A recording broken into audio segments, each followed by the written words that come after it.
नमस्कार दोस्तों, आज के वीडियो लेक्चर के अंदर हम लोग चर्चा करने वाले हैं आपके one of the most important subject income tax law and practices को लेकर के।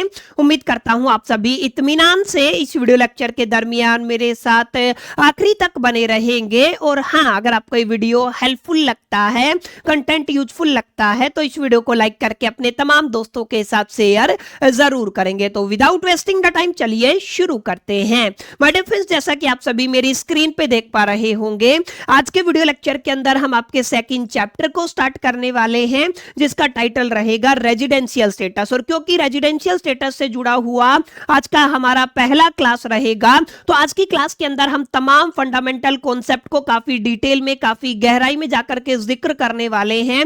एग्जैक्टली रेजिडेंशियल स्टेटस का मीनिंग क्या होता है, किस तरीके से रेजिडेंशियल स्टेटस को फाइंड आउट किया जाता है, इनकम टैक्स एक्ट के अंदर रेजिडेंशियल स्टेटस का क्या कुछ इंपॉर्टेंट रोल होता है। इसके अलावा आपके इनकम टैक्स एक्ट 1961 के अंदर जितने भी रेलिवेंट प्रोविजन गिवन है रेजिडेंशियल स्टेटस से जुड़े हुए, उनको हम लोग वन बाय वन करके आज की क्लास के अंदर डिकोड करने वाले हैं। बहरहाल अब ज्यादा बातें ना करते हुए बढ़ते हैं सेशन की तरफ और समझने की कोशिश करते हैं what is the exact meaning of residential status. देखिए, अगर आप लोग बात रेजिडेंशियल स्टेटस की करते हैं तो सबसे पहली ये चीज आप लोगों को गांठ बांध लेनी है, residential status is completely different term as compare to the citizenship. क्योंकि काफी बच्चों को लगता है कि सर ये रेजिडेंशियल स्टेटस है ना, इसका मतलब सिटीजनशिप होता है। सिटीजनशिप अपने आप में कंप्लीटली जुदा जुदा शब्द है एज कंपेयर टू द, अगर आप लोग रेजिडेंशियल स्टेटस की बात करते हैं, दोनों का पर्पज अलग होता है, दोनों का मीनिंग अलग होता है, दोनों के बीच में बुनियादी तौर पे बहुत सारे डिफरेंसेस होते हैं, जिनको हम लोग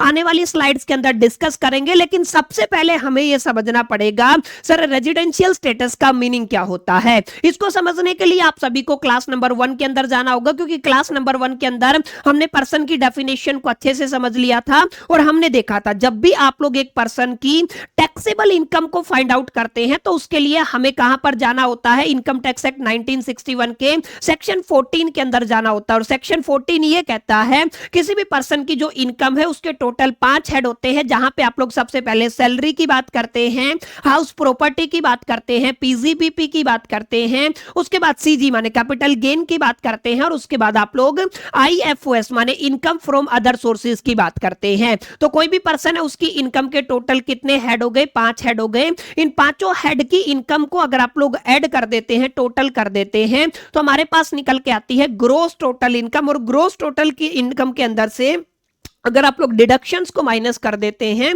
तो आप लोग उस पर्सन की टैक्सेबल इनकम को फाइंड आउट कर लेते हैं। अब ये जो इनकम होती है, ये कई बार ऐसा सिचुएशन देखा गया है कि कई पर्सन के केस में इंडिया से ही उसको केवल पैसा आता है, माने उसकी इंडियन इनकम होती है, इसके अलावा उसके बाद फॉरेन इनकम भी होती है। तो एग्जैक्टली इस चीज का कैसे पता करना है कि उसकी इंडियन इनकम के ऊपर टैक्स लगेगा कि फॉरेन इनकम के ऊपर टैक्स लगेगा कि दोनों के ऊपर टैक्स लगेगा कि या पार्शियली टैक्स लगेगा, इस चीज को फाइंड आउट करने के लिए आपको इनकम टैक्स के अंदर सबसे पहला जो काम करना होगा, उस पर्सन के रेजिडेंशियल स्टेटस को फाइंड आउट करना पड़ेगा। और रेजिडेंशियल स्टेटस का मतलब सीधा सीधा ये होता है कि एग्जैक्टली वो पर्सन फाइनेंशियल ईयर के दरमियान, प्रीवियस ईयर के दरमियान हिंदुस्तान के अंदर कितने दिन रहा, इसके बिहाफ पे आप लोग उसके रेजिडेंशियल स्टेटस को फाइंड आउट करते हैं। और बुनियादी तौर पे आप लोग उसके रेजिडेंशियल स्टेटस के अंदर कहते हैं सर या तो वो रेजिडेंट होगा या तो नॉन रेजिडेंट होगा। और अगर वो पर्सन रेजिडेंट है तो वहां पे आपका रेजिडेंट एंड ऑर्डिनरी रेजिडेंट करके कैटेगरी आएगा, रेजिडेंट एंड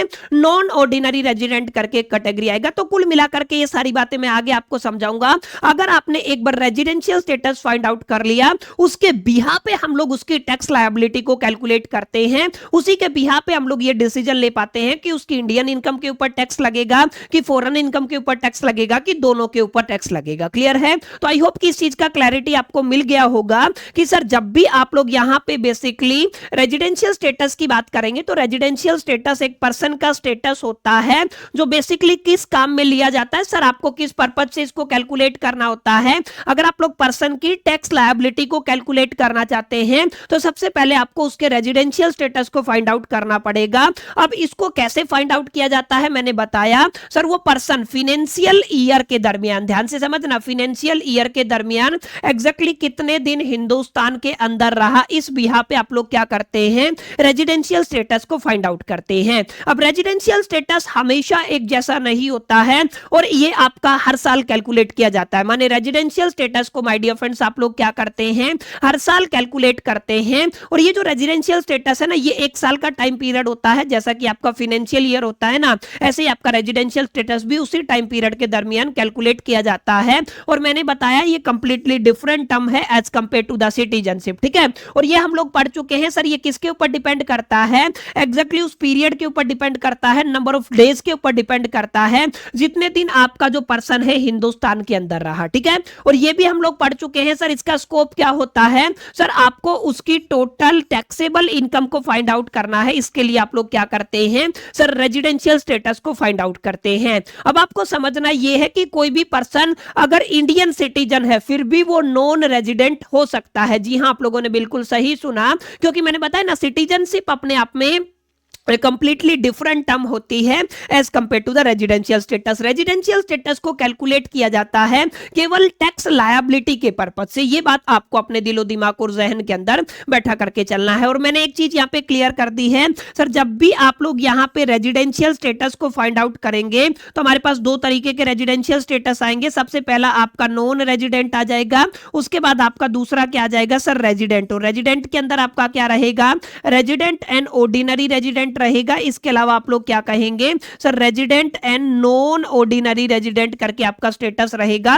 कुल मिलाकर के आप लोग नॉन रेजिडेंट कहेंगे, उसके बाद रेजिडेंट एंड ऑर्डिनरी रेजिडेंट कहेंगे, इसके अलावा resident and the non ordinary resident रहेगा। ये आपके रेजिडेंशियल स्टेटस है, इनके बिहाफ पे ही आप लोग बेसिकली उस पर्सन की जो इनकम है उसके ऊपर टैक्स को कैलकुलेट करते हैं या टैक्सेबिलिटी को कैलकुलेट करते हैं, ठीक है। तो ये आपको क्लियर रहा रेजिडेंशियल स्टेटस का बेसिक मीनिंग क्या होता है। अब बात करते हैं सिटीजनशिप की। देखिए सिटीजनशिप बेसिकली किसी भी पर्सन के लीगल नेशनलिटी को रिप्रेजेंट करता है और उसके जो पॉलिटिकल राइट्स हैं उसको भी रिप्रेजेंट करता है। लेकिन अगर आप लोग रेजिडेंशियल स्टेटस की बात करते हैं तो इट्स जैसे स्टेटस जिसको आप लोग बेसिकली टैक्स पर्पस के लिए कैलकुलेट करते हैं। और सिटीजनशिप आपका परमानेंट होता है, लेकिन आप लोग देखेंगे रेजिडेंशियल स्टेटस हर साल बदलता रहता है, इसके अंदर बदलाव हो सकते हैं, हर साल इसको कैलकुलेट किया जाता है। अगर आप लोग बात सिटीजनशिप की करते हैं तो आपका एक एक्ट होता है जिसको आप लोग सिटीजनशिप एक्ट 1955 के नाम से जानते हैं। वही रेजिडेंशियल स्टेटस के अंदर आपको इनकम टैक्स एक्ट 1961 देखने को मिलता है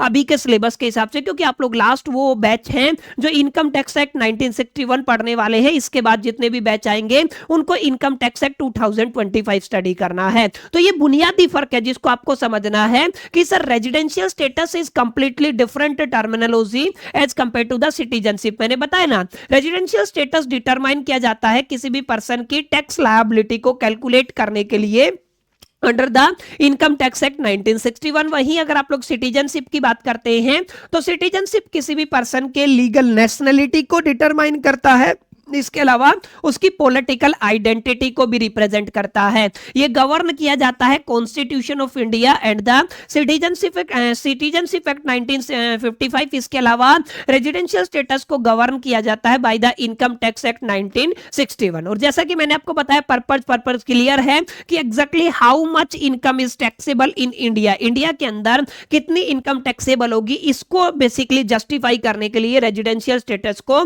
फाइंड आउट किया जाता है। लेकिन सिटीजनशिप बेसिकली किस चीज के लिए होता है सर, लीगल राइट्स को डिटरमाइन करने के लिए, ड्यूटीज ऑफ सिटीजनशिप को डिटरमाइन करने के लिए आप लोग सिटीजनशिप फाइंड आउट करते हैं, ठीक है। तो सिटीजनशिप अपने आप में कंप्लीट डिफरेंट टर्म हो गया एज कंपेयर टू आप लोग क्या कह सकते हैं रेजिडेंशियल स्टेटस। और जैसा कि मैंने आपको बताया रेजिडेंशियल स्टेटस है वो किस बिहाफ पे कैलकुलेट किया जाता है, एग्जैक्टली नंबर ऑफ डेज के बिहाफ पे कैलकुलेट किया जाता है। जो भी एक पर्सन हिंदुस्तान के अंदर रुका during the relevant previous year, इसको आप लोग बेसिकली रेजिडेंशियल स्टेटस कैलकुलेट करने में हेल्प करते हैं। लेकिन सिटीजनशिप जैसे डिटरमाइन किया जाता है जन्म के साथ, डिसेंट के साथ, रजिस्ट्रेशन के साथ और आपका नेचुरलाइजेशन और इनकॉर्पोरेशन ऑफ द टेरिटरी के साथ, ठीक है। तो ये बहुत बुनियादी बातें हैं जिनको आपको एक बार पढ़ लेना है। और यहां से आई होप कि आपको ये क्लियर हो गया होगा कि किस तरीके से सिटीजनशिप कंप्लीटली डिफरेंट टर्म है as compare to the residential status. और जैसा कि मैंने आपको बताया हो सकता है आपका नेशनलिटी, आपका सिटीजनशिप इंडियन हो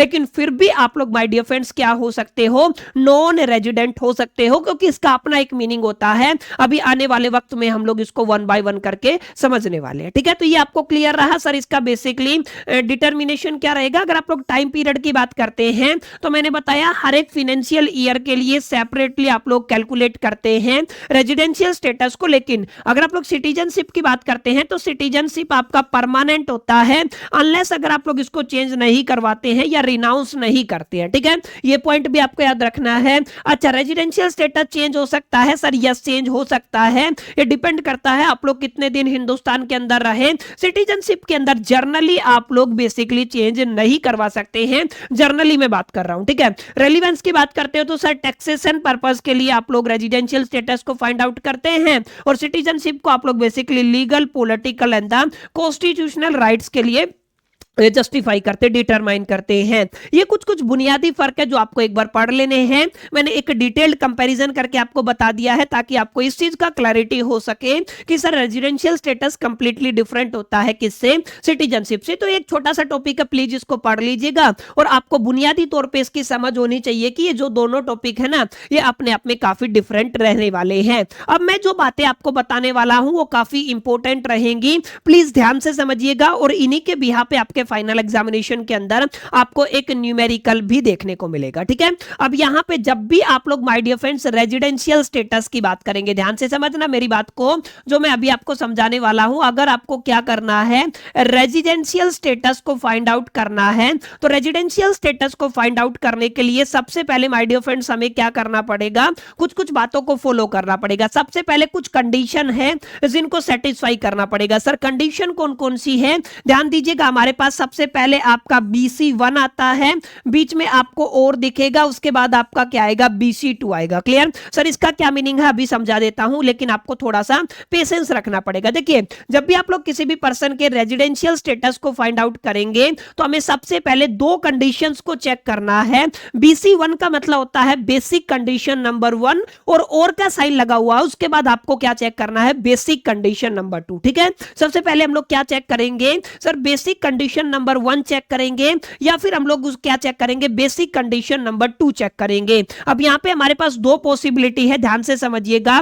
अब हो सकता है आपका BC1 करके सेटिस्फाई हो जाए, हो सकता है आपका BC2 करके सेटिस्फाई हो जाए, या एक पॉसिबिलिटी ये है कि आपका BC1 as well as the आपका BC2 करके कंडीशन सेटिस्फाई हो जाए। माने आपने कैलकुलेट किया तो आपके दोनों कंडीशन भी सेटिस्फाई हो सकते हैं और केवल एक कंडीशन भी सेटिस्फाई हो सकता है। अगर ऐसा कुछ है, माने अगर मिनिमम एक कंडीशन भी सेटिस्फाई होता है, तो उस केस में हम लोग क्या कहेंगे, आपके पर्सन का जो स्टेटस रहेगा सर वो क्या रहेगा, रेजिडेंट रहेगा। क्लियर, ये आपको थोड़ा सा ध्यान रखना है।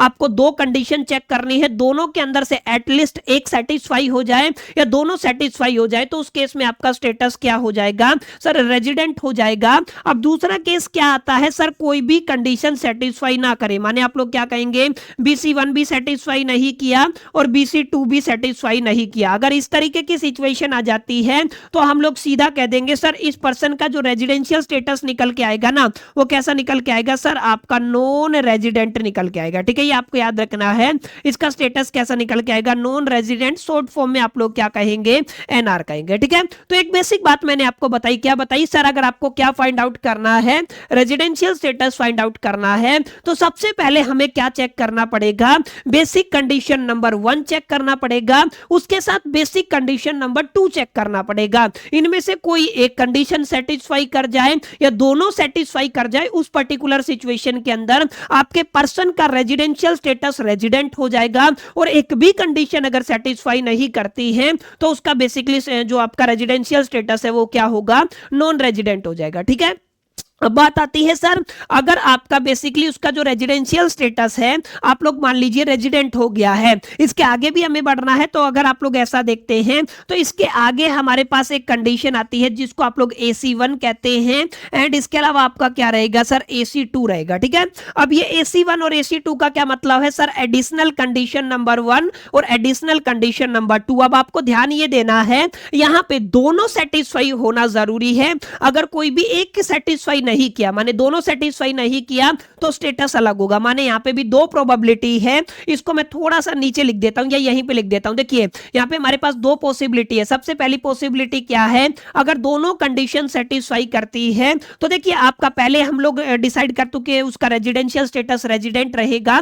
अगर दोनों कंडीशन सेटिस्फाई करते हैं तो वो आपका ऑर्डिनरी रेजिडेंट होगा, और अगर एक भी कंडीशन सेटिस्फाई नहीं की तो उसको आप लोग कहोगे सर ये रेजिडेंट तो है लेकिन ये आपका नॉट ऑर्डिनरी रेजिडेंट की कैटेगरी के अंदर आ जाएगा। ठीक है, अभी और भी मैं इसको एलैबोरेट करके पढ़ाने वाला हूं, डिटेल में जाकर के पढ़ाने वाला हूं। अभी आपको केवल ये समझिएगा कि बेसिक कंडीशन नंबर 1 चेक करना है, बेसिक कंडीशन 2 चेक करना है, अगर रेजिडेंट होता है तो फिर जाके एडिशनल कंडीशन चेक करना है। अगर स्टेटस नॉन रेजिडेंट हो जाता है तो आपको आगे एडिशनल कंडीशन को चेक करने की जरूरत नहीं है। Is it clear? अब एक बात और मैं यहां पे बता देता हूं, अगर आपका स्टेटस नॉन रेजिडेंट आ जाता है तो इस पर्टिकुलर सिचुएशन के अंदर आपका केवल और केवल इंडियन जो इनकम रहेगा ना वो क्या हो जाएगा सर, टैक्सेबल हो जाएगा। याद रह जाएगा सर, आपका क्या होगा, केवल और केवल इंडियन इनकम क्या हो जाएगा, टैक्सेबल, अगर आपका स्टेटस कैसा है, नॉन रेजिडेंट है। Is it clear? तो it's going to be very very easy अगर आपने इन चीजों को समझ लिया। अब बेसिक कंडीशन 1 क्या है, बेसिक कंडीशन नंबर 2 क्या है, इसको हम लोग एक बार 1 बाय 1 करके डिस्कस कर लेते हैं। ठीक है, तो यहाँ पे देखिए रेजिडेंशियल स्टेटस के लिए यहाँ पे आपको एक शब्द दिख रहा होगा, आई होप कि आपको विजिबल हो। यहाँ पे क्या लिखा हुआ है, और लिखा हुआ है। इसका मतलब आपको पहली कंडीशन चेक करनी है, अगर ये सेटिस्फाई की तो ठीक है, वरना आप लोग दूसरी कंडीशन सेटिस्फाई करेंगे। ठीक है, और ये आपकी बेसिकली दो कंडीशन मैंने लिखी हुई है, और दोनों कंडीशन यानी कि ये आपका क्या है सर, बेसिक कंडीशन नंबर 1 है और ये आपका बेसिक कंडीशन नंबर 2 रहने वाला है। सर बेसिक कंडीशन नंबर 1 क्या कहता है, बेसिक कंडीशन नंबर 2 क्या कहता है, इसको समझाने के लिए मैं एक एडिशनल पेज ले लेता हूं और आपको एक बार फटाफट से दोबारा से सारी चीजों को एलैबोरेट करके बताता हूं ताकि आपको क्लैरिटी हो सके। हमें क्या करना है सर, हमें निकालना है आपका रेजिडेंशियल स्टेटस। ध्यान से समझना, हमें क्या फाइंड आउट करना है सर, आपके रेजिडेंशियल स्टेटस को फाइंड आउट करना है। अब रेजिडेंशियल स्टेटस के लिए मैंने बताया हम इंडिविजुअल की बात कर रहे हैं, पर्सन की बात कर रहे हैं। ठीक है, यहां पे हमें क्या चेक करना पड़ेगा माय डियर फ्रेंड्स, हमें यहां पे 2-3 चीजों पर ध्यान देना पड़ेगा। सबसे पहले हमें कहां पर जाना पड़ेगा सर, सबसे पहले हमें बेसिक कंडीशन को चेक करना पड़ेगा। किसको चेक करना पड़ेगा, बेसिक कंडीशन को। अब बेसिक कंडीशन नंबर 1 क्या कहती है, ध्यान से समझना।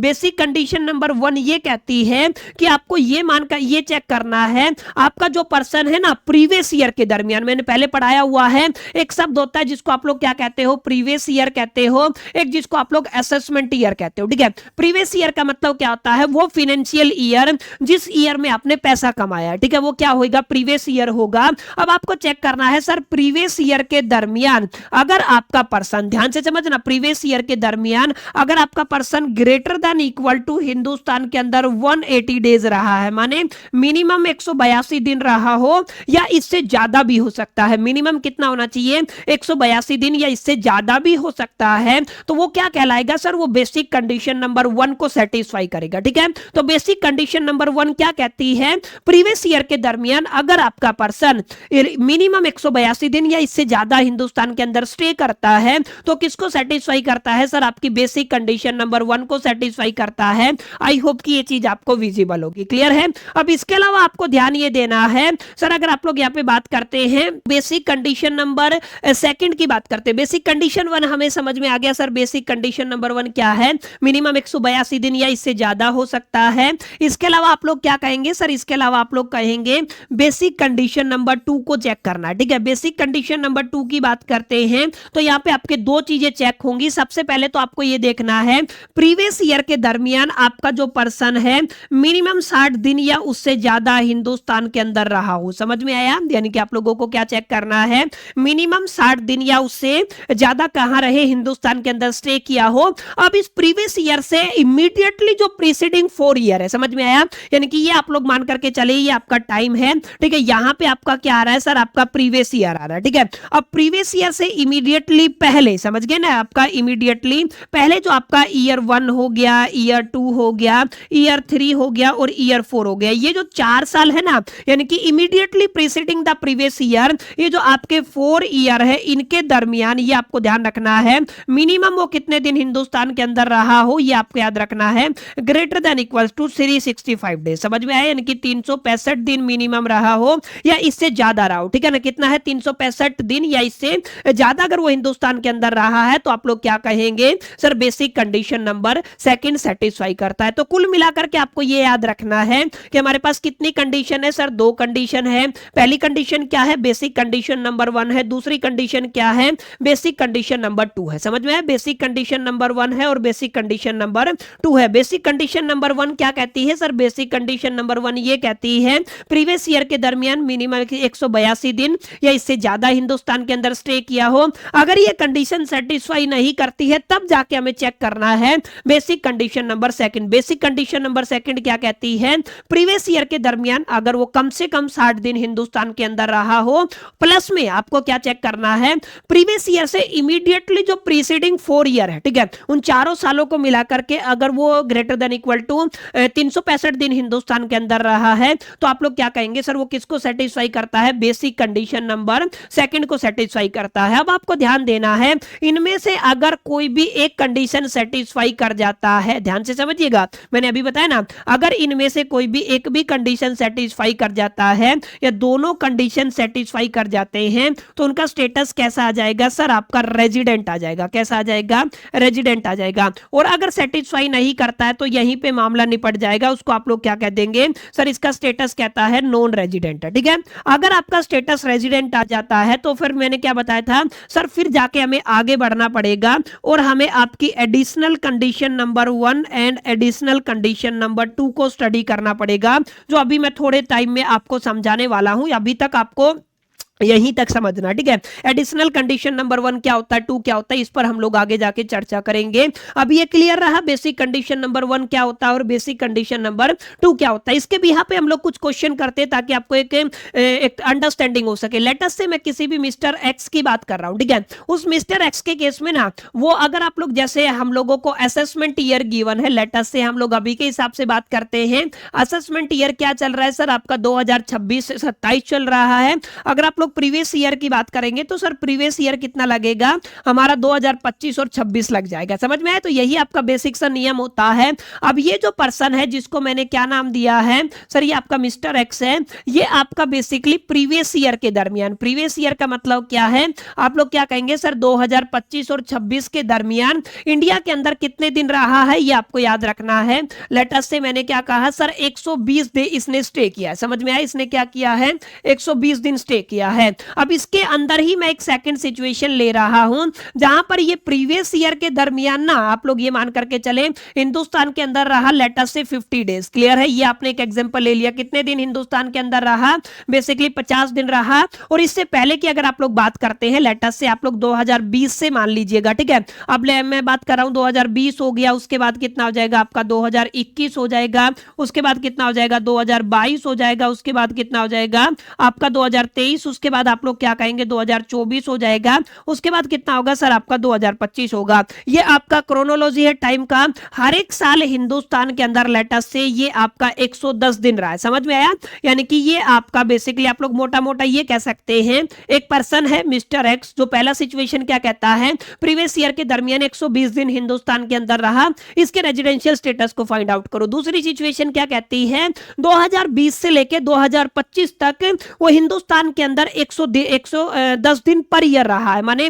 एक सेशन जो आपका कंप्लीट होगा उसके अंदर कितने दिन रहा है, 110 दिन रहा है। ठीक है, अब आपको ध्यान ये देना है, जैसे अगर आप लोग बात करेंगे, कैलकुलेट करेंगे, यहां पर अगर आप लोग पहली सिचुएशन की बात करते हो, रेजिडेंशियल स्टेटस को निकालते हो, तो बेसिक कंडीशन नंबर 1 क्या कहता है, प्रीवियस ईयर के दरमियान अगर आपका पर्सन मिनिमम 60 दिन हिंदुस्तान के अंदर रहता है तो क्या माना जाएगा, रेजिडेंट माना जाएगा, क्योंकि 120 दिन वाला कंडीशन सेटिस्फाई करता है तो सर इसका बेसिकली स्टेटस क्या हो जाएगा, आपका रेजिडेंट हो जाएगा। अब आगे जाके क्योंकि हमें एडिशनल कंडीशन नंबर 1 पढ़ना है, 2 पढ़ना है, तो उसके ऊपर हम लोग चर्चा करेंगे। अभी के हिसाब से इसका रेजिडेंशियल स्टेटस क्या हो जाएगा, रेजिडेंट हो जाएगा। ठीक है, अब आपको ध्यान ये देना है, क्योंकि आप सेकंड केस की बात करते हैं, सेकंड केस के अंदर मिनिमम कितने दिन रहा हो सर, वो बेसिकली 60 दिन रहा हो, यहाँ पे लिखा हुआ है। अगर वो 60 दिन नहीं रहा, ध्यान से समझना, वैसे तो जस्ट ए मिनट, मैंने एक मिस्टेक कर दिया। बेसिक कंडीशन नंबर 1 क्या कहता है, बेसिक कंडीशन नंबर 1 कहता है प्रीवियस प्रीवियस ईयर के दरमियान कम से कम 182 दिन रहा हो, तो यहाँ पे तो 182 दिन पूरे नहीं हुए ना, यहाँ पे ध्यान दीजिएगा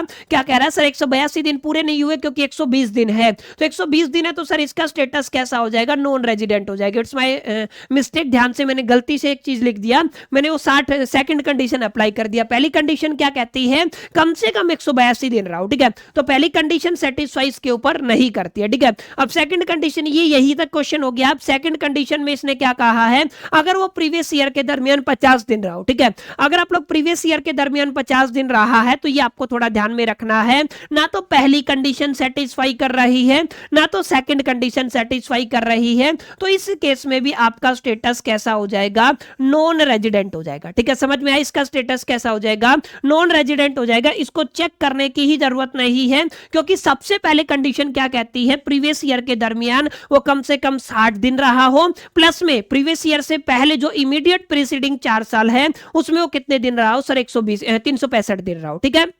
अब इसी क्वेश्चन को थोड़ा सा मैं ट्विस्ट कर देता हूं। लेट अस से वो प्रीवियस ईयर के दरमियान तो 120 दिन रहा है, ठीक है, क्या रहा है, प्रीवियस ईयर के दरमियान तो 120 दिन रहा है, लेकिन उससे पहले अगर आप लोग बात करते हैं तो ये आपका टाइम दिया हुआ है, यानी कि एक बार अगर मैं आपको कहूं कि इस चीज को आप लोग एक बार हटा दो, जैसे केवल क्वेश्चन इतना होता है, एक बार आप लोग मान करके चलो अभी क्वेश्चन कितना है, इतना है, क्या कहा है उसने, 120 दिन रहा है प्रीवियस ईयर के दरमियान, बाकी 2020 से लेके 2025 तक वो हर एक साल कितने दिन रहा है, सर 110 दिन रहा है, ठीक है। अब यहां पे समझना यह है कि क्योंकि यहां पे हमारा बेसिक कंडीशन नंबर 1 सेटिस्फाई नहीं करता, तो हम लोग कहां पर जाएंगे, बेसिक कंडीशन 2 पर जाएंगे। बेसिक कंडीशन 2 क्या कहता है, प्रीवियस ईयर के दरमियान मिनिमम 60 दिन, तो हम लोग कहेंगे सर ये चीज तो ठीक है, कितना रहा, बेसिकली 60 दिन रहा, यानी कि हाफ कंडीशन BC2 का सेटिस्फाई किया। अब हमें चेक करना है इस टाइम पीरियड से पहले जो आपका ये 25-26 है, इससे इमीडिएट पहले, यानी कि आप लोग क्या कहेंगे, जैसे अगर आप लोग बात करते हैं ये है आपका टाइम पीरियड और यहाँ पे आपका क्या है, मान लीजिए 2025 है और यहाँ पे कितना है आपका 26 है, ठीक है। अब 2025-26 से पहले जैसे अगर आप लोग बात करेंगे 2020-21 हो जाएगा, 21-22 हो जाएगा, 22-23 हो जाएगा, 23-24 हो जाएगा और 24-25 हो जाएगा। यहाँ पे भी वो 110 दिन रहा, यहाँ पे भी 110 दिन रहा, यहाँ पे भी 110 दिन और यहाँ पे भी 110 दिन और यहाँ पे भी 110 दिन। हमें कितने साल पकड़ने हैं सर, आपके इमीडिएट प्रीसीडिंग 4 साल पकड़ने हैं, 1 साल हो गया, 2 साल हो गया, 3 साल हो गया, 4 साल हो गया। टोटल अगर आप लोग बात करते हैं 11 को 4 से मल्टीप्लाई करेंगे तो कितना हो जाएगा, 440 हो जाएगा, माने वो 4 साल के दरमियान कितने दिन रहा, बेसिकली 440 दिन रहा। और बेसिक कंडीशन 2 क्या कहती है, बेसिक कंडीशन 2 ये कहती है कि सर वो पर्सन अगर प्रीवियस ईयर के दरमियान 60 दिन हिंदुस्तान के अंदर रहा हो, अलोंग विद मैंने क्या बताया, अगर इमीडिएटली प्रीसीडिंग 4 ईयर का अगर टोटल डेज है 365 से ज्यादा बनता है, जो कि ऑलरेडी बन रहा है, तो क्या करेगा सर, वो बेसिक कंडीशन 1 को सेटिस्फाई करेगा। दैट्स व्हाई मिस्टर एक्स का जो स्टेटस है सर वो कैसा हो जाएगा, रेजिडेंट हो जाएगा। और रेजिडेंट अगर आपका स्टेटस हो जाता है तो फिर हमें एडिशनल कंडीशन को स्टडी करना पड़ता है, ठीक है। तो यहां पे बस आपको याद ये रखना है कि सर एडिशनल कंडीशन का क्या मीनिंग होता है, बेसिक कंडीशन का क्या मीनिंग होता है। यहां पे दोनों कंडीशन को चेक करना होता है, बेसिक कंडीशन नंबर 1 भी चेक करना होता है और बेसिक कंडीशन नंबर 2 भी चेक करना होता है। इज इट क्लियर, समझ में आया यहां तक। तो ये कुछ कुछ एग्जांपल हैं जिनको आपको अपने दिलो दिमाग और जहन के अंदर बैठा लेना है। यहीं पे हम लोग कुछ और एग्जांपल बनाने की कोशिश करते हैं ताकि हमें और अच्छे से क्लैरिटी हो सके, ठीक है।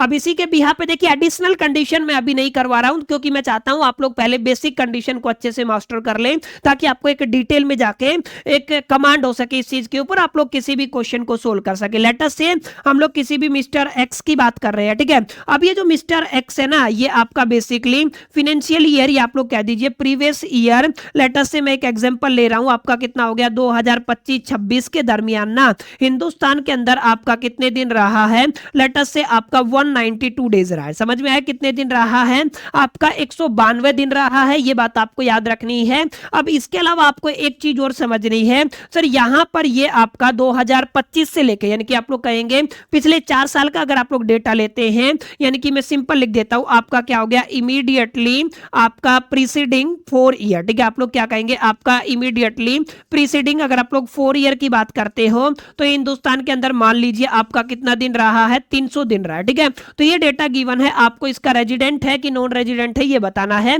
इसका रेजिडेंशियल स्टेटस बताना है। तो सबसे पहले हम लोग क्या करेंगे सर, सबसे पहले हम लोग यहां पर आपकी BC1 को चेक करेंगे, बेसिक कंडीशन 1 को चेक करेंगे। बेसिक कंडीशन 1 क्या कहती है, प्रीवियस ईयर के दरमियान मिनिमम 182 दिन अगर सेटिस्फाई करता है तो बेसिक 2 चेक करने की जरूरत नहीं है। अगर आप लोग यहां पे देखेंगे 182 से ज्यादा है, 192 है, यानी कि बेसिक कंडीशन 1 सेटिस्फाई करेगा तो इसका स्टेटस क्या हो जाएगा सर, इसका स्टेटस रेजिडेंट हो जाएगा। और एक बार इसका स्टेटस रेजिडेंट हो गया तो आगे जाके आपको एडिशनल कंडीशन चेक करना है। अगर दोनों एडिशनल कंडीशन सेटिस्फाई करती हैं तो आप लोग क्या कहेंगे सर, वो आपका रेजिडेंट एंड ऑर्डिनरी रेजिडेंट है। और एक भी कंडीशन अगर सेटिस्फाई नहीं करेगी तो resident and not ordinary resident का केस आ जाएगा, ठीक है। तो ये आपको पढ़ना है अच्छे से, इट्स माय हम्बल रिक्वेस्ट कि बेसिक कंडीशन 1 क्या है, बेसिक कंडीशन 2 क्या है, ताकि आप इसको अच्छे से समझ पाए, ठीक है। और यही बात मैंने यहाँ पे लिखी हुई है, अब इसको समझिएगा। यहाँ पे क्या लिखा हुआ है, रेजिडेंशियल स्टेटस निकालना है। तो यहाँ पे आपको 2 कंडीशन गिवन है। सबसे ऊपर क्या गिवन है, जस्ट ए मिनट, सबसे ऊपर माय डियर फ्रेंड्स हमें BC1 गिवन है, माने आप लोग क्या कहेंगे सर, ये आपका बेसिक कंडीशन 1 है। इसके बाद आपको क्या गिवन है, बेसिक कंडीशन नंबर 2 गिवन है। बेसिक कंडीशन 1 क्या कहती है, अगर आप लोग इंडिया के अंदर स्टे करते हैं greater than equal to 182 days, किसके दरमियान, प्रीवियस ईयर के दरमियान, या फिर आप लोग क्या कहेंगे, या फिर आप लोग कह सकते हैं क्या कहेंगे, अगर आप लोग हिंदुस्तान के अंदर बेसिकली प्रीवियस ईयर की बात करें तो 60 दिन और या इससे ज्यादा। इसके अलावा अगर आप लोग लास्ट प्रीसीडिंग 4 ईयर की बात करते हैं तो आप लोगों का टोटल स्टे अगर मिनिमम 365 दिन या इससे ज्यादा बनता है तो किसको सेटिस्फाई करेगा सर, वो आपकी बेसिक कंडीशन सेकंड को सेटिस्फाई करेगा, ठीक है। अब यहाँ पे ये दोनों कंडीशन, इनमें से देखिए कोई भी कंडीशन की बात कर रहा हूं मैं, ठीक है, एक भी हो सकता है, दोनों भी हो सकते हैं। मैंने बताया अगर मिनिमम एक कंडीशन भी सेटिस्फाई करता है तो यस आप लोग कहेंगे। रस यस का मतलब क्या हो जाएगा सर, आपका स्टेटस कैसा हो जाएगा सर, रेजिडेंट हो जाएगा, ठीक है। अगर सेटिस्फाई नहीं करता है तो आपका स्टेटस कैसा हो जाएगा सर, आपका स्टेटस नॉन रेजिडेंट हो जाएगा। क्लियर, ये आपको याद रखना है, आपका स्टेटस कैसा हो जाएगा, नॉन रेजिडेंट। तो यहां पे आपका एडिशनल कंडीशन चेक करने की जरूरत नहीं है। अगर आपका स्टेटस रेजिडेंट आ जाता है तो उस केस में हमें क्या करना पड़ेगा, आपको आगे जाके फर्दर एडिशनल कंडीशन को चेक करना पड़ेगा। और मैंने बताया टैक्सेबल ट्रीटमेंट, टैक्सेबिलिटी की बात करते हो तो नॉन रेजिडेंट के केस में केवल और केवल आपका जो आपका इनकम है, और इनकम भी कौन से की बात कर रहा हूं मैं, इंडियन, ठीक है, वो क्या होगा, टैक्सेबल होगा। इसके अलावा आपकी फॉरेन इनकम क्या रहेगी, नॉन टैक्सेबल रहेगी, ठीक है। तो ये आपको याद रखना है। It's going to be very very easy, बेहद आसान चीज है।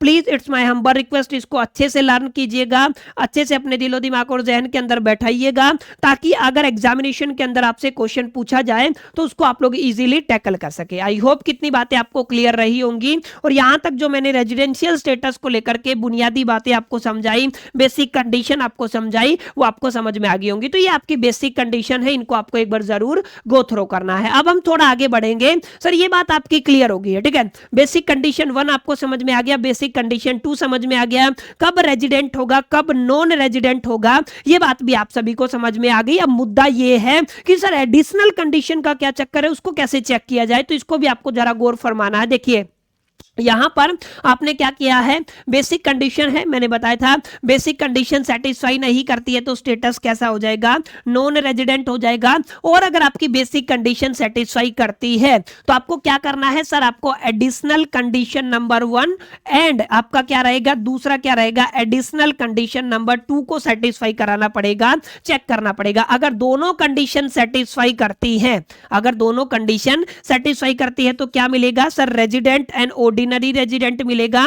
इसको आप लोग ROR के नाम से जानते हैं, resident and the ordinary resident हो जाएगा। और अगर आपका बेसिकली दोनों कंडीशन सेटिस्फाई नहीं करते हैं तो इसको आप लोग क्या कहेंगे, resident and not ordinary resident. समझ में आया, अगर आपकी दोनों कंडीशन सेटिस्फाई नहीं करती है, माने अगर मान लीजिए आपका AC1 सेटिस्फाई किया लेकिन AC2 सेटिस्फाई नहीं किया, ठीक है, तो उस पर्टिकुलर सिचुएशन के अंदर भी आप लोग इसको क्या कहेंगे, NOR कहेंगे। समझ में आया, तो आप लोग क्या कहेंगे सर, इसको NOR कहेंगे, ठीक है। अगर दोनों कंडीशन सेटिस्फाई करती है, RNOR यानी कि नॉन ऑर्डिनरी रेजिडेंट, साथ में क्या है आपका रेजिडेंट भी है, ठीक है। तो इसको क्या कहेंगे, इसको मैं पूरा लिख देता हूं, फिर आपको कंफ्यूजन हो बाद में, तो मैं इसको एक बार थोड़ा सा ना रब करके लिख देता हूं, ध्यान से समझिएगा। आप लोग क्या कहेंगे, इसको कहेंगे रेजिडेंट तो है लेकिन ये आपका नॉट ऑर्डिनरी रेजिडेंट का केस बन जाएगा, ठीक है। तो ये आपको याद रखना। अब मुद्दा ये आता है सर, जैसे बेसिक कंडीशन का अपना एक टाइम था, बेसिक कंडीशन नंबर 1 मिनिमम 182 दिन, बेसिक कंडीशन सेकंड क्या कहती है, प्रीवियस ईयर के दरमियान मिनिमम 60 दिन होना चाहिए, और इमीडिएटली प्रीसीडिंग 4 ईयर है उनमें टोटल हमारा 365 बनना चाहिए। अब मुद्दा यह है कि सर एडिशनल कंडीशन 1 क्या कहती है, एडिशनल कंडीशन 2 क्या कहती है। तो ध्यान से समझिएगा, एडिशनल कंडीशन 1 ये कहती है अगर आप लोग पिछले 2 साल, ध्यान से समझिएगा, मिनिमम 2 या इससे ज्यादा पास्ट 10 ईयर के दरमियान रेजिडेंट हो जाते हो, समझ में आया, यानी कि आप लोग क्या कहेंगे, मिनिमम कितना टाइम पीरियड है, मिनिमम आपको 2 बार रेजिडेंट होना पड़ेगा, ये आपको थोड़ा सा समझना है, पिछले 10 साल की बात कर रहा हूं, ठीक है। इसके अलावा आप लोग याद रखिएगा, आप हिंदुस्तान के अंदर स्टे किए हुए होने चाहिए मिनिमम 700 दिन इन द लास्ट 7 ईयर। किसकी बात कर रहे हैं, लास्ट 7 ईयर के दरमियान आप लोग कितने दिन हिंदुस्तान के अंदर रहे हो, 730 दिन के अंदर हिंदुस्तान के अंदर रहे हो। सर नहीं समझ में आया, ध्यान से समझना, लेटस से आप लोग ये टाइम स्लैब है, ठीक है, टाइम स्लैब के अंदर यहां पे आपका कहीं पे मान लीजिए प्रीवियस ईयर बन रहा है, ठीक है, यहां पे क्या बन रहा है आपका प्रीवियस ईयर बन रहा है, कोई भी आपका प्रीवियस ईयर हो सकता है। अब आपको समझना क्या है, एडिशनल कंडीशन नंबर 1 क्या कहती है, एडिशनल कंडीशन नंबर 2 क्या कहती है। एडिशनल कंडीशन नंबर 1 ये कहती है प्रीवियस ईयर के अलावा हम लोगों को चर्चा करना है, किसकी बात करनी है सर, प्रीवियस ईयर के अलावा हमें चर्चा करनी है। प्रीवियस ईयर से पीछे की अगर आप लोग बात करेंगे तो आप लोग मिनिमम कितना टाइम, 2 टाइम आप क्या होने चाहिए सर, आपको रेजिडेंट होना पड़ेगा, ठीक है। कितने टाइम रेजिडेंट होना पड़ेगा, 2 टाइम। इसका मतलब आपको 2 बार यानी कि आपके 2 अलग अलग सालों के दरमियान आपको एटलीस्ट या तो BC1 सेटिस्फाई करना पड़ेगा या तो BC2 सेटिस्फाई करना पड़ेगा, समझ में आया। तो ये आपके 10 ईयर का डेटा रहेगा। ये कितने टाइम की बात कर रहा है, मिनिमम कितने साल के अंदर सर, ये आपके पिछले 10 साल के अंदर बात कर रहा है। अब यहाँ पे याद ये रखना है सर, प्रीवियस ईयर को यहाँ पे नहीं गिनना है, ठीक है, प्रीवियस ईयर को नहीं गिनना है, प्रीवियस ईयर से पहले की बातें हो रही है, ठीक है। अब इसी तरीके से अगर आप लोग यहां पे ध्यान देंगे तो अगर आप लोग एडिशनल कंडीशन नंबर 2 की बात करेंगे तो एडिशनल कंडीशन नंबर 2 ये कहती है कि अब की बार आपको 7 ईयर की बात करनी है, यानी कि प्रीवियस ईयर से 7 साल का डेटा आपको पकड़ के चलना है, और मिनिमम आपका कितना टाइम पीरियड बनना चाहिए सर, आपका 730 दिन बनना चाहिए, माने कि टोटल कितना बने आपका, अगर 730 दिन बनता है तो आप लोग क्या कर रहे हैं सर, आप लोग बेसिकली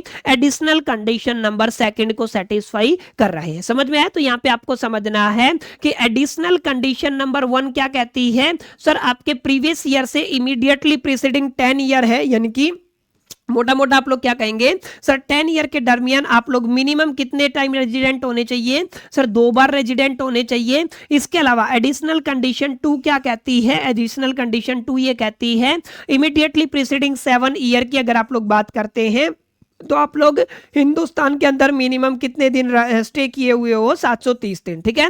तो ये कंडीशन अगर आपकी सेटिस्फाई करती है तो आपका स्टेटस कैसा बन जाएगा सर, आपका स्टेटस बेसिकली अगर दोनों कंडीशन सेटिस्फाई करते हैं तो आप लोग इजीली कहेंगे सर आपका स्टेटस होगा रेजिडेंट एंड ऑर्डिनरी रेजिडेंट, और इनमें से अगर एक भी कंडीशन सेटिस्फाई नहीं करती है तो आपका स्टेटस होगा resident and not ordinary resident, ठीक है। तो ये कंडीशन प्लीज याद कीजिएगा, बहुत सारी न्यूमेरिकल मैं आप सभी के लिए लेके आने वाला हूं, तमाम PYQs को प्रैक्टिस करवाऊंगा, आपकी किताब के क्वेश्चन को भी प्रैक्टिस करवाने वाला हूं, ताकि आपको एक क्लैरिटी हो सके और आपको समझ में आ सके कि सर प्रैक्टिकल क्वेश्चंस के ऊपर किस तरीके से अप्रोच लिया जाता है और किस तरीके से क्वेश्चन को सोल्व किया जाता है। अभी के लिए आपको क्या करना है सर, आपको समझना है कि रेजिडेंशियल स्टेटस का मायना, मीनिंग और अर्थ क्या होता है और किस तरीके से सिटीजनशिप रेजिडेंशियल स्टेटस से अलग है, जुदा जुदा है। इसके अलावा आपको समझना है रेजिडेंशियल स्टेटस को फाइंड आउट कैसे किया जाता है। ये रोड मैप आपको याद रखना है, BC1 और BC2 अगर एक भी कंडीशन सेटिस्फाई करती है तो AC1 एंड AC2 आपको चेक करना है। अगर BC1 या BC2 में से कोई भी कंडीशन सेटिस्फाई नहीं करती है तो आप लोग क्या कहेंगे, सर आपका नॉन रेजिडेंट हो जाएगा, और नॉन रेजिडेंट के केस में आपका केवल इंडियन इनकम टैक्सेबल रहेगा। ठीक है, अगर आपका बेसिकली स्टेटस रेजिडेंट आ जाता है तो additional condition 1 additional condition 2 check करनी पड़ेगी। एडिशनल कंडीशन 1 और 2 अगर दोनों सेटिस्फाई करती है तो ऑर्डिनरी रेजिडेंट का केस बनेगा। अगर एक भी सेटिस्फाई नहीं करेगी तो आपका नॉट ऑर्डिनरी रेजिडेंट का केस आपको यहाँ पे देखने को मिल जाएगा। तो ये आपको थोड़ा थोड़ा याद कर लेना है, थोड़ा थोड़ा नहीं, अच्छे से याद करना है, ताकि आप लोग चाहें कि एक एक क्वेश्चन को आप लोग इजीली टैकल कर सके। ठीक है, अब यहां पे एक एक्सेप्शन केस मैं आप सभी को बता देता हूं। जैसे आप लोग BC1 चेक करते हो और में जाके क्या करते हो, BC2 चेक करते हो। माने अगर BC1 सेटिस्फाई नहीं किया तो हम क्या चेक करेंगे, BC2 चेक करेंगे। लेकिन क्या कुछ ऐसे केसेस भी हैं सर जहां पर हमें केवल BC1 ही चेक करना है और BC1 के बिहार पे ही रेजिडेंट या नॉन रेजिडेंट घोषित कर देना है? तो सर ऐसे एक्सेप्शन केस भी एग्जिस्ट करते हैं जहां पे हमें दोनों कंडीशन चेक नहीं करनी है। ये 60 दिन वाली कंडीशन चेक नहीं करनी है, हमें सिर्फ ये चेक करना प्रीवियस ईयर के दरमियान अगर 180 दिन रहा मिनिमम तो रेजिडेंट होगा, रेदर देन वो क्या हो जाएगा, नॉन रेजिडेंट होगा। यानी कि बाकी सब केसेस में तो आपको BC1 या BC2 दोनों चेक करनी है।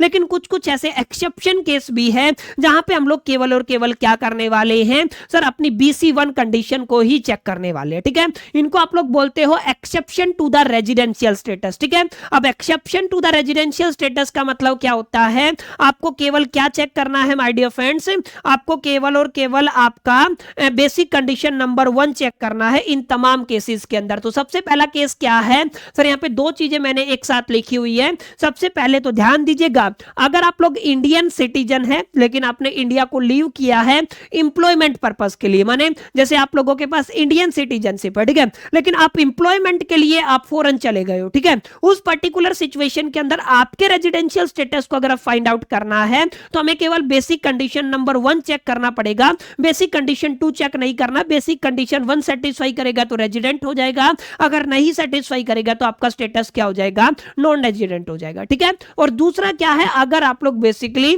शिप क्रू मेंबर है, ठीक है ना, यानी कि जो आपकी जितनी भी शिप चलती हैं वहां पे जितने भी क्रू मेंबर्स होते हैं ना, उनके केस में भी आपको केवल क्या चेक करना होता है, बेसिक कंडीशन नंबर आपको 1 ही चेक करना होता है। तो यहां पे लिखा हुआ है, अगर आप कोई भी इंडियन सिटीजन है जो लीव करता है इंडिया को अब्रॉड के अंदर इंप्लॉयमेंट पर्पस के लिए, या फिर वो आपका बेसिकली क्रू मेंबर है, इंडियन शिप के अंदर क्या है, क्रू मेंबर है, तो उस पर्टिकुलर सिचुएशन के अंदर they will be treated as a resident only if they stay in India for 180 days और a more during the relevant previous year. ये कौन सी कंडीशन है सर, ये आपकी बेसिक कंडीशन 1 रहने वाली है। ठीक है, तो इन दोनों केसेस में आप लोग क्या कहेंगे, चाहे आप लोग इंप्लॉयमेंट पर्पस के लिए अब्रॉड गए हो, आप लोग इंडियन सिटीजन हो, ठीक है, उस केस में आपके रेजिडेंशियल स्टेटस को फाइंड आउट करने के लिए BC1 लागू होगा, BC2 नहीं लागू होगा। ठीक है, इसी तरीके से अगर आप लोग इंडियन शिप के ऊपर क्रू मेंबर है तो उस पर्टिकुलर केस में भी आप सभी को केवल बेसिक कंडीशन नंबर 1 सेटिस्फाई करना। ठीक है, अब इसी तरीके से ध्यान दीजिएगा, इसी तरीके से अगर आप लोग इंडियन सिटीजनशिप है, ध्यान दीजिएगा, अगर आप लोग इंडियन सिटीजन है या आप लोग वो पर्सन है जो इंडियन ओरिजिन से ताल्लुकात रखते हैं, समझ में है, पर्सन इंडियन ओरिजिन का क्या मतलब होता है ये मैं आपको समझा देता हूं, इस टर्म का मतलब, ठीक है ना, जिसको मैंने क्या लिखा है, PIO लिखा है, इसका मतलब है जो भी आपका पर्सन है, ध्यान से समझना किसकी बात कर रहे हैं, जो भी आपका पर्सन है उस पर्सन के पेरेंट्स की बात कर लीजिए, ध्यान से समझिएगा किसकी बात हो रही है, आपके पेरेंट्स की, या आप लोग कह दीजिए ग्रांड पेरेंट्स की। समझ में आया किसकी बात करेंगे, पेरेंट्स की, या तो आप लोग किसकी बात करेंगे, ग्रांड पेरेंट्स की। अगर उनका बेसिकली ताल्लुकात अनडिवाइडेड इंडिया से रहा है, किसकी बात कर रहे हैं, अनडिवाइडेड इंडिया से रहा है, ठीक है ना, यानी कि आपका अनडिवाइडेड इंडिया समझ गए ना, इंडिया बिफोर द 1947, ठीक है ना, जो आपका बेसिकली 1947 से पहले का जो इंडिया है ना, उससे वो उसको क्या बोलते हैं आप लोग, अनडिवाइडेड इंडिया बोलते हैं। तो इस पर्टिकुलर सिचुएशन के अंदर आप लोग क्या कहेंगे, इफ एन इंडियन सिटीजन और PIO person of Indian origin living abroad visit India and their Indian income, ध्यान रखिएगा, अगर उसकी इनकम फॉरेन इनकम को एक्सक्लूड करके 15 लाख को एक्सीड कर जाती है, they will become the resident, वो क्या हो जाते हैं, रेजिडेंट हो जाते हैं। अगर हमें उस पे सिर्फ क्या चेक करना है sir, basic condition number 1 check करना, ठीक है, ये आपको समझना है, बिल्कुल अपने दिलो दिमाग और जहन के अंदर बैठा लेना है ताकि आप इस चीज को अच्छे से अंडरस्टैंड कर पाए, ठीक है। तो ये आपको बेसिक कंडीशन नंबर 1 कहाँ पे चेक करनी है। सबसे पहले अगर आप लोग इंडियन सिटीजन हैं और इंडियन शिप के ऊपर आप लोग क्रू मेंबर हैं तो आपको बेसिक कंडीशन 1 चेक करना होगा। अगर आप लोग इंडियन सिटीजन है लेकिन आप लोग इंप्लॉयमेंट पर्पज के लिए अब्रॉड गए हैं तो वहां पर भी आपका बेसिक कंडीशन 1 सेटिस्फाई हो करना चाहिए, यानी कि बेसिक कंडीशन 1 ही चेक होगा, ठीक है। अगर आप लोग यानी कि आपके पेरेंट्स या ग्रैंड पेरेंट्स से जो आपका अभाज्य हिंदुस्तान होता था उससे ताल्लुकात रखते हैं, बाद में चाहे वो आपका माइग्रेट कर गया तो उस पर्टिकुलर सिचुएशन के अंदर आप लोग क्या कहेंगे, आप लोगों का बेसिक कंडीशन नंबर 1 सेटिस्फाई होगा, ठीक है। तो कुल मिलाकर के आप लोग क्या कहेंगे, सर हमारे पास कितने केस हैं, सर हमारे पास 3 एक्सेप्शन है, ठीक है। क्या है सर, हमारे पास केवल और केवल 3 एक्सेप्शन है जहां पे हमें केवल और केवल बेसिक कंडीशन 1 के बिहा पे रेजिडेंट कहना है या तो हमें क्या कहना है, नॉन रेजिडेंट कहना, ठीक है। अगर रेजिडेंट मान ले बेसिक कंडीशन 1 सेटिस्फाई किया इन केस में तो आगे आप लोग additional condition 1 along with the additional condition number 2 के ऊपर शिफ्ट हो जाते हैं, ठीक है। तो ये भी आपको अच्छे से प्रैक्टिस कर लेना है, अच्छे से याद करना है, मेमोराइज करना है ताकि चीजें आप सभी को अच्छे से समझ में आ सके और आपको इस चीज का क्लैरिटी हो सके कि सर रेजिडेंशियल स्टेटस को किस तरीके से फाइंड आउट किया जाता है। बिल्कुल बेसिक है, बेसिक कंडीशन याद कीजिए, बेसिक कंडीशन 1 बेसिक कंडीशन 2 दोनों आपको चेक करनी होती है। उसके बाद additional condition number 1 additional condition number 2 check करना होता है। अगर बेसिक कंडीशन सेटिस्फाई की तो रेजिडेंट होगा, नहीं सेटिस्फाई की तो नॉन रेजिडेंट होगा। इसी तरीके से मैंने बताया बेसिक कंडीशन 1 अगर आपकी सेटिस्फाई करे या 2 सेटिस्फाई करे रेजिडेंट के केस में, अगर AC1 AC2 दोनों सेटिस्फाई करते हैं तो आपका ऑर्डिनरी रेजिडेंट का केस आएगा। अगर आपका एक भी सेटिस्फाई नहीं करता, माने AC1 या AC2 में से कोई भी मिसिंग है तो आपका नॉट ऑर्डिनरी रेजिडेंट का केस आ जाएगा। और 3 एक्सेप्शन केस हैं। 3 एक्सेप्शन केस क्या हैं जहां पे केवल आपको बेसिक कंडीशन 1 चेक करना है। सबसे पहला एक्सेप्शन केस है इंडियन सिटीजन्स जो आपके लीव करते हैं इंडिया को एम्प्लॉयमेंट पर्पज के लिए, या जो आपके शिप के इंडियन शिप के ऊपर क्रू मेंबर है, या आप लोग इंडियन सिटीजनशिप के मेंबर हैं, या फिर आप लोग कहिएगा पर्सन ऑफ इंडियन ओरिजिन जो होते हैं ना, जिनके पेरेंट्स या ग्रैंड पेरेंट्स आजादी से पहले के, ठीक है, हिंदुस्तान के अंदर, तो वो क्या कहलाएंगे, पर्सन ऑफ इंडियन ओरिजिन कहलाएंगे। उन केसेस में आपको केवल और केवल BC1 के बिहा पे उसके रेजिडेंशियल स्टेटस को रेजिडेंट या तो नॉन रेजिडेंट घोषित करना होता है, ठीक है। प्लीज इसको याद कर लीजिएगा। तो these are going to be very very important, examination के पॉइंट ऑफ व्यू से काफी इंपॉर्टेंट रहने वाले हैं। और एक इंपॉर्टेंट बात और आप लोगों को याद रखनी है, सर यहां पर मैंने बताया ना कि यहां पे उसकी इनकम है एक्सक्लूडिंग द फॉरेन इनकम कितना होना चाहिए, सर 15 लाख होना चाहिए, एक्सीड करना चाहिए, 15 लाख से ज्यादा होना चाहिए, ठीक है। अब एक इंपॉर्टेंट बात याद रखिएगा, सर ये तो आपने क्लियर कर दिया कि रेजिडेंशियल स्टेटस आपने फाइंड आउट किया कैसे, जैसे आपका एक तो रहेगा नॉन रेजिडेंट, ये क्लियर हो गया, ठीक है। एक क्या रहेगा, आपका रेजिडेंट रहेगा और ऑर्डिनरी रेजिडेंट रहेगा। एक रहेगा रेजिडेंट एंड आपका क्या रहेगा, नॉट ऑर्डिनरी रेजिडेंट। ये तो हमने निकालना सीख लिया कि बेसिक कंडीशनर और बेसिक कंडीशंस और एडिशनल कंडीशन के बिहा पे इनको फाइंड आउट किया जा सकता है। लेकिन मुद्दा यहां पे ये है, जैसे कि नॉन रेजिडेंट के केस में आपने क्या पढ़ा, यहां पे हमने पढ़ा कि इस केस में अगर उसके पास इंडियन इनकम है, ध्यान से समझना, अगर उसके पास क्या है, इंडियन इनकम है, तो वो इंडियन इनकम ही माय डियर फ्रेंड्स क्या होगी, टैक्सेबल होगी। अब इसको बोलते हो आप लोग टैक्सेबिलिटी, क्या बोलते हो, टैक्सेबिलिटी की कौन कौन सी इनकम उसकी बेसिकली टैक्सेबल होगी। अब मुद्दा ये है कि ऑर्डिनरी रेजिडेंट और नॉन ऑर्डिनरी रेजिडेंट के केस में क्या कुछ आपको देखने को मिलेगा, तो इसी को अभी हम लोग क्या करने वाले हैं, 1 बाय 1 करके पढ़ने वाले हैं, ठीक है। जैसा कि आप लोग देख रहे हैं, अगर आप लोग बेसिकली ROR से ताल्लुकात रखते हैं, किससे ताल्लुकात रखते हैं, ROR से ताल्लुकात रखते हैं, तो मैं इसको एक बार रब कर देता हूं, ध्यान से समझिएगा। माने अगर आप लोग रेजिडेंट हैं और आप क्या हैं, ऑर्डिनरी रेजिडेंट है, क्या बताया मैंने, अगर आप लोग रेजिडेंट है और दूसरा क्या है, अगर आप लोग ऑर्डिनरी रेजिडेंट है, ठीक है ना, यानी कि आपका जो रेजिडेंशियल स्टेटस कैसा है, आपका रेजिडेंशियल स्टेटस ROR है। तो यहां पे आपको ये याद रखना है, सर आपकी जो आपकी ग्लोबल इनकम है ना, याद रखिएगा क्या बताया मैंने, अगर आपकी ग्लोबल इनकम है, ठीक है, वो ग्लोबल इनकम क्या रहेगी, सर आपकी टैक्सेबल रहेगी। ये आपको याद रखना है, आपकी ग्लोबल इनकम क्या रहेगी, टैक्सेबल रहेगी। हिंदुस्तान से है या हिंदुस्तान से बाहर से है, माने आपकी इंडिया, आपने इनकम अर्न किया है इंडिया के अंदर या आउटसाइड द इंडिया के अंदर, अगर आपने इनकम अर्न किया है तो आपको क्या करना पड़ेगा, सर टैक्स को पे करना पड़ेगा। किस केस में, ग्लोबल इनकम के अंदर, ठीक है ना। अब अगर आप लोगों का स्टेटस है रेजिडेंट एंड ऑर्डिनरी रेजिडेंट, ठीक है, तो इस इस केस में ध्यान से समझिएगा, इस पर्टिकुलर सिचुएशन के अंदर आपकी जो बेसिकली इंडियन इनकम है ना वो तो टैक्सेबल रहेगी, ठीक है। क्या कहोगे, इंडियन जो आपकी इनकम है वो तो टैक्सेबल रहेगी, लेकिन फॉरेन इनकम की अगर आप लोग बात करते हैं, ध्यान से समझना मेरी बात को, अगर आप लोग यहाँ पे फॉरेन इनकम की बात करते हैं तो फॉरेन इनकम के अंदर कुछ केसेज है, यानी कि कुछ केसेज है जिनका ताल्लुकात हिंदुस्तान से रहेगा, वो इनकम केवल क्या रहेगी, टैक्सेबल रहेगी, बाकी आपकी नॉन टैक्सेबल रहेगी। यही बात यहाँ पे मैंने लिखी हुई है। अगर आपका स्टेटस RNOR है तो आपकी इनकम है जो आपको रिसीव हुई है, और अगर आपने इंडिया के अंदर अर्न किया है यानी कि इंडियन इनकम है तो वो क्या होगी सर, आपकी टैक्सेबल होगी। अब अगर आपका इनकम है जो बिजनेस या प्रोफेशन से आता है, ठीक है, लेकिन उसको बेसिकली वो बाहर हो, चाहे हिंदुस्तान से बाहर हो, लेकिन उनको कंट्रोल कहां से किया जा रहा है, इंडिया से कंट्रोल किया जा रहा है, तो वो जो इनकम है वो तो हो जाएगी टैक्सेबल, और जिसको इंडिया से कंट्रोल नहीं किया जा रहा है वो क्या हो जाएगी, नॉन टैक्सेबल, ठीक है। यहाँ पे साफ साफ लिखा हुआ है नॉट टैक्सेबल होता है income earn outside the India. अगर आपने आउटसाइड द इंडिया कोई इनकम अर्न की है या इंडिया से बाहर रिसीव की है, ठीक है, तो वो इनकम क्या हो जाएगी सर, वो आपकी बेसिकली टैक्स नॉन टैक्सेबल होगी। टैक्सेबल कौन कौन सी होगी, अगर आपने इनकम रिसीव किया है या अर्न किया है इंडिया के अंदर, दूसरा क्या है, अगर आपके बिजनेस और प्रोफेशन को अगर आप लोग इंडिया से कंट्रोल करते हैं, उससे जो भी आपको इनकम होता है वो क्या हो जाएगा सर, वो हिंदुस्तान के अंदर टैक्सेबल हो जाएगा, ठीक है। ये आपको याद रखना। तो कुल मिलाकर के आप लोग ये कहेंगे रेजिडेंट एंड ऑर्डिनरी रेजिडेंट के केस में हमारे पास सारी इनकम टैक्सेबल रहेगी, नॉन रेजिडेंट के केस में इंडियन इनकम टैक्सेबल रहेगी, resident and not ordinary resident के केस में केवल वही इनकम हमारे पास टैक्सेबल होगी जो या तो हिंदुस्तान के अंदर अर्न की हो या हिंदुस्तान के अंदर रिसीव की हो, या जिस बिजनेस और प्रोफेशन से वो इनकम आई है वो हिंदुस्तान से कंट्रोल हो रही हो। वो पार्शियली भी कंट्रोल हो सकती है, फुल्ली भी कंट्रोल हो सकती है। इन मुद्दों पर हम लोग अपकमिंग क्लासेस के अंदर चर्चा करेंगे। अभी के लिए आपको ये टैक्सेबिलिटी ट्रीटमेंट याद रखना है। इसी तरीके से मैंने बताया नॉन रेजिडेंट के केस में आपकी इंडिया के अंदर जो इनकम अर्न हुई है वो टैक्सेबल रहेगी, ठीक है। अगर आपने इनकम अर्न किया है, एक्योर्ड किया है इंडिया के अंदर, वो टैक्सेबल रहेगी।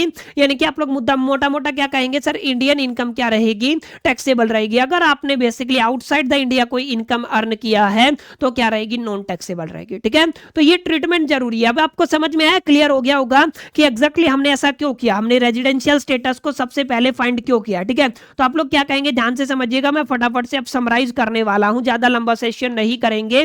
हमें क्या करना है सर, हमें आपके रेजिडेंशियल स्टेटस को फाइंड आउट करना, ठीक है। अब रेजिडेंशियल स्टेटस के अंदर क्या पढ़ाया मैंने सर, आपने पढ़ाया दो चीजों को हमें चेक करना है। सबसे पहले हम लोग यहां पर आ जाते हैं, ठीक है। हमें चेक करना है आपकी बेसिक कंडीशन नंबर 1, उसके बाद हमें क्या चेक करना है, बेसिक कंडीशन नंबर 2। एंड नहीं आएगा, याद रखिएगा, यहाँ पे क्या आएगा, और आएगा। यहाँ पे क्या है आपका बेसिक कंडीशन नंबर 2। अगर इनमें से कोई भी सेटिस्फाई कर जाता है, ध्यान से समझिएगा, तो हम आगे जाएंगे। अगर सेटिस्फाई नहीं करता, ठीक है, इनमें से कोई भी कंडीशन क्या नहीं करता है, सेटिस्फाई नहीं करता है, तो यहां से हमारा स्टेटस निकल के आएगा, जिसको आप लोग क्या कहेंगे सर, हमारा स्टेटस होगा नॉन रेजिडेंट, ठीक है। और नॉन रेजिडेंट के केस में केवल इंडियन इनकम क्या रहेगा, टैक्सेबल रहेगा, ठीक है। ये बात हमें समझ में आ गई। अगर आपका यहां पर ध्यान दीजिएगा, अगर कंडीशन क्या हो जाता है सर, आपका सेटिस्फाई हो जाता है, तो स्टेटस कैसा बन जाएगा सर, हमारा स्टेटस बन जाएगा आपका रेजिडेंट। क्लियर है, क्या बन जाएगा, रेजिडेंट। और रेजिडेंट के केस में हमें आगे फर्दर प्रोसीड करना पड़ेगा किसके ऊपर सर, एडिशनल कंडीशन 1 के ऊपर और एडिशनल कंडीशन नंबर 2 के ऊपर, ठीक है। अब एडिशनल कंडीशन नंबर 1 और 2 के केस में आपको दोनों चेक करना है, यानी कि दोनों सेटिस्फाई करे या तो दोनों सेटिस्फाई ना करे, यानी कि कोई एक भी करे, ठीक है। बोथ के केस में हम लोग बात कर रहे हैं। अगर दोनों सेटिस्फाई करती है, पहला केस है। अगर दोनों सेटिस्फाई नहीं करती हैं, अगर दोनों सेटिस्फाई करती है तो स्टेटस हो गया रेजिडेंट एंड ऑर्डिनरी रेजिडेंट करके। अगर दोनों में से एक भी सेटिस्फाई नहीं करती है तो स्टेटस हो गया resident and not ordinary resident करके, ठीक है। तो ये आपको याद रखना है, ये आपके रेजिडेंशियल स्टेटस हो गए हैं जिनको आपको याद रखना है। और एक एक्सेप्शन केस भी मैंने अभी अभी आपको कराया कि सर अगर आप लोग यहाँ पे दोनों कंडीशन सेटिस्फाई करते हैं, लेकिन 3 सिचुएशन है जहां पे हमें केवल और केवल एक कंडीशन सेटिस्फाई करना है, एक कंडीशन को चेक करना है BC1, उसी के बिहाफ पे आपको स्टेटस फाइंड आउट स्टेटस बताना है। यहाँ पे 3 केसेज हमारे पास रहेंगे सर। 3 केसेज कौन कौन से थे, सबसे पहले मैंने बताया आपका इंडियन सिटीजनशिप है, ठीक है, लेकिन वो क्या गया है, एम्प्लॉयमेंट के लिए, ठीक है। किसके लिए, एम्प्लॉयमेंट के लिए। कहां पे गया है सर, वो आपका बेसिकली अब्रोड गया, ठीक है। अब दूसरा केस मैंने बताया अगर इंडियन शिप के ऊपर अगर वो क्रू मेंबर है, ठीक है, तो आप लोग क्या कहेंगे, इंडियन शिप के अंदर अगर वो पर्सन क्या है, आपका क्रू मेंबर है, तो उस पर्टिकुलर सिचुएशन के अंदर। तीसरा हमने पढ़ा पर्सन ऑफ ओरिजिन, ठीक है, यानी कि आपके पेरेंट्स है या ग्रैंड पेरेंट्स है, अगर वो अनडिवाइडेड हिंदुस्तान से ताल्लुकात रखते हैं, अविभाज्य हिंदुस्तान से ताल्लुकात रखते हैं, तो आप लोग पर्सन ऑफ ओरिजिन कहलाएंगे। इन तीनों सिचुएशन के अंदर अगर आपका बेसिक कंडीशन 1 सेटिस्फाई करता है, यस आता है, तो आप लोग क्या कहेंगे, स्टेटस कैसा हो जाएगा, रेजिडेंट हो जाएगा। बस इतना याद रखना है, ठीक है।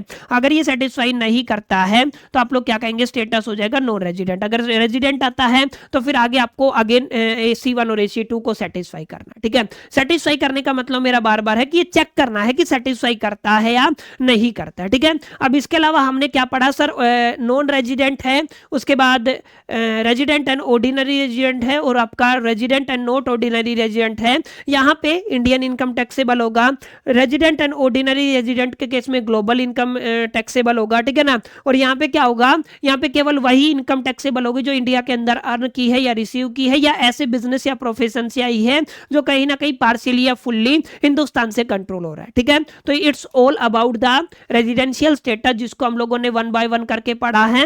काफी न्यूमेरिकल्स भी यहाँ पे हैं जिनको हम लोग अपनी अपकमिंग क्लासेस के अंदर 1 बाय 1 करके डिस्कस करने वाले हैं। उम्मीद करता हूं आज का ये जो पहला क्लास है, इंट्रोडक्शन क्लास है, आपको पसंद आया होगा, सेशन आपको अच्छा लगा होगा। सेशन अगर आपको पसंद आया, वीडियो अच्छा लगा, तो इस वीडियो को लाइक जरूर कर दीजिएगा, अपने दोस्तों के साथ शेयर करना मत भूलिएगा। पहली दफे चैनल पे आए हैं तो सब्सक्राइब करके बेल आइकन को जरूर प्रेस कर दीजिएगा। इस वीडियो के अंदर इतना ही, मिलते हैं नेक्स्ट वीडियो के अंदर। जब तक के लिए मैं तो सोल दी bye, still the keep learning.